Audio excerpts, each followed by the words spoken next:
नमस्कार, मैं विजय शर्मा आज की संस्कृत कक्षा में आपका स्वागत करता हूँ।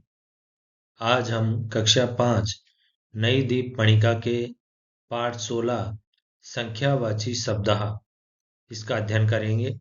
इस पाठ के अंतर्गत आज हम देखेंगे कि किस प्रकार से जो संस्कृत में संख्याएं होती है और उनको हम किस तरीके से हिंदी में उनका अनुवाद करते हैं और संस्कृत में किस प्रकार से संख्याएं बोली जाती है। तो आइए इस पाठ को हम आज प्रारंभ करते हैं। देखिए, जो पाठ है इसमें सबसे पहले जो है हमें 1 से 20 तक की लेकर के जो संख्याएं हैं उनका हम जो अध्ययन है वो हम करेंगे। पाठ है संस्कृत में 1 से 20 तक की संख्याएं निम्नलिखित है। देखिए, एक है, एक को हम इस तरीके से लिखते हैं। जो एक है हम इसको इस तरीके से लिखते हैं और इसका एक जो वाक्य है वो इस तरीके से बनाया गया है, एक है बाल है। यहाँ पर आप लोग देख रहे हैं कि एक जो बालक है वो हमें दिखाई दे रहा है। दूसरा है द्वि। द्वि को हम इस तरीके से लिखते हैं और इसका सेंटेंस हो गया है द्वौ छात्रौ, यानी दो छात्र। इसी प्रकार से जो तीन होता है, तीन को हम इस तरीके से लिखेंगे और हम इस तरीके से इसको हिंदी में लिखते हैं और इसको कहेंगे त्रयः जनाः, यानी एक दो तीन, यहाँ पर तीन लोग हैं।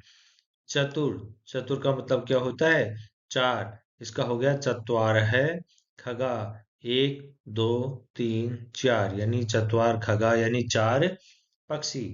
पंच, पंच का मतलब होता है पांच और पांच को हम लिखेंगे पंच नक्षत्राणी, यानी एक दो तीन चार पांच। यहाँ पर कितने तारे दिखाई दे रहे हैं? पांच तारे दिखाई दे रहे हैं।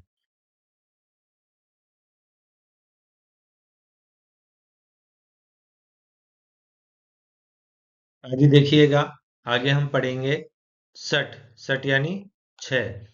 छह से जुड़ा हुआ एक वाक्य है षडमाला, यानी छह मालाएं। कितनी मालाएं हैं? छह मालाएं हैं। एक दो तीन चार पांच छह। इसी तरीके से सात को हम पढ़ेंगे सप्त। सप्त को किस तरीके से लिखेंगे? इस तरीके से लिखेंगे। इसका जो वाक्य है वाक्य बन गया सप्त वृक्षः, एक दो तीन चार पाँच छह सात। कितने वृक्ष हैं? सात वृक्ष हैं। इसी प्रकार से जो आठ है, आठ को हम कैसे लिखेंगे? अष्ट। अष्ट को कैसे लिखते हैं? इस तरीके से लिखते हैं। इसका वाक्य बन गया अष्टकलिकाः, यानी आठ कली। देखिए, एक दो तीन चार पाँच छह सात आठ। अब है नौ। नौ को कैसे लिखेंगे? नव।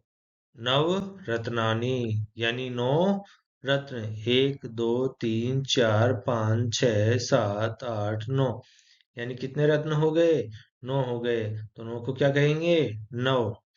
दस। दस को हम इस तरीके से लिखते हैं दस फलानी। कितने फल हैं? दस फल हैं। एक दो तीन चार पाँच छह सात आठ नौ दस। कितने फल हो गए हैं? दस। अब इसके बाद में आ गया 11 है। 11 को कैसे लिखेंगे? एकादश। एकादश को हम इस तरीके से लिखा करते हैं एकादश पुस्तकानी। कितनी पुस्तकें हैं? एकादश पुस्तकें हैं, यानी 11 पुस्तकें हैं। अब देखिएगा 12 है। 12 को हम क्या बोलेंगे? द्वादश। द्वादश को किस तरीके से लिखते हैं? इस तरीके से लिखते हैं द्वादश मयूरः, यानी कितने मोर हैं? 12 मोर हैं। एक दो तीन चार पाँच छह सात आठ नौ दस ग्यारह बारह, यानी कितने मोर हो गए? 12 मोर हो गए। इसके बाद में हम पढ़ेंगे 13 है। 13 को कैसे लिखेंगे? त्रयोदश। 13 को क्या लिखते हैं? त्रयोदश लिखते हैं। और त्रयोदश को हम इस तरीके से लिखेंगे, यानी त्रयोदश मीना। त्रयोदश मीना यानी 13 मछलियां। एक दो तीन चार पाँच छह सात आठ नौ दस ग्यारह बारह तेरह। तो 13 मछलियां यहाँ पे हमें दिखाई दे रही है। इसके बाद में है 14 को क्या लिखेंगे? चतुर्दश। चतुर्दश यानी 14 है। चतुर्दश सैनिक। कितने सैनिक है? 14 सैनिक है। एक दो तीन चार पाँच छह सात आठ नौ दस ग्यारह बारह तेरह 14। तो कुल मिलाकर कितने सैनिक हुए? 14। इसके बाद में पंचदश, पंचदश यानी 15। 15 को हम क्या लिखेंगे? पंचदश। पंचदश को जब हम इसका वाक्य बनाएंगे तो पंचदश कुक्कुटाह, यानी 15 मुर्गियां। इन सबको जब हम गिनेंगे तो ये कितनी मुर्गियां निकलेंगी? 15 निकलेंगी। षोडश यानी 16 है। षोडश अश्वाहा, यानी 16 घोड़े। कितने घोड़े हैं? 16 घोड़े हैं। 1 2 3 4 5 6 7 8 9 10 11 12 13 14 15 16, यानी कितने घोड़े निकले यहाँ पर? 16 घोड़े निकले।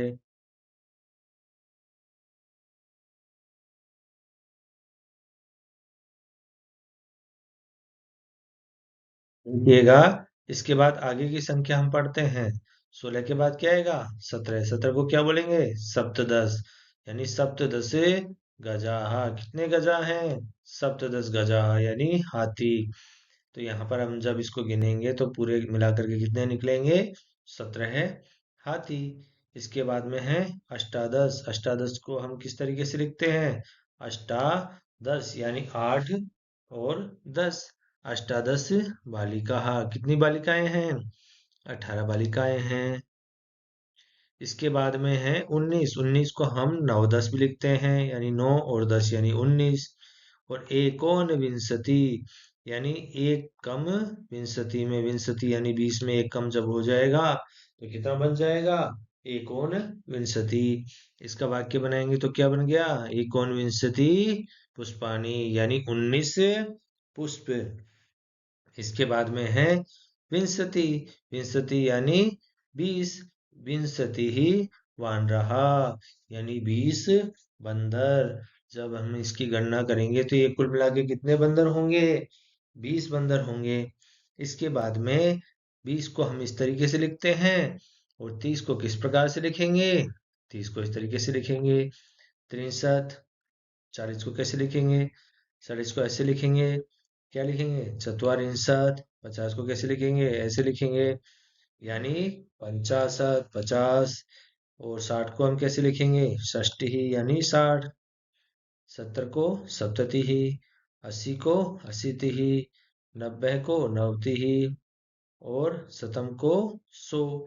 इस तरीके से हमारी जो संस्कृत में संख्याएं हैं वो होती है। इस पाठ के अंतर्गत हमने इस पाठ का जो सार है वो हमने समझा, इसका हिंदी अनुवाद किया, और इसमें 1 से लेकर के 20 तक की संख्याओं का हमने जो है पढ़ा, उनके बारे में जानकारी प्राप्त की। तो आशा करता हूँ आप सभी को मेरे द्वारा पढ़ाई गई आज की कक्षा समझ में आई होगी। फिर भी कहीं आपको किसी प्रकार की कोई समस्या आई हो तो आप मुझे कमेंट बॉक्स में लिख करके तुरंत बताएं। मिलते हैं अगली कक्षा में, तब तक के लिए धन्यवाद।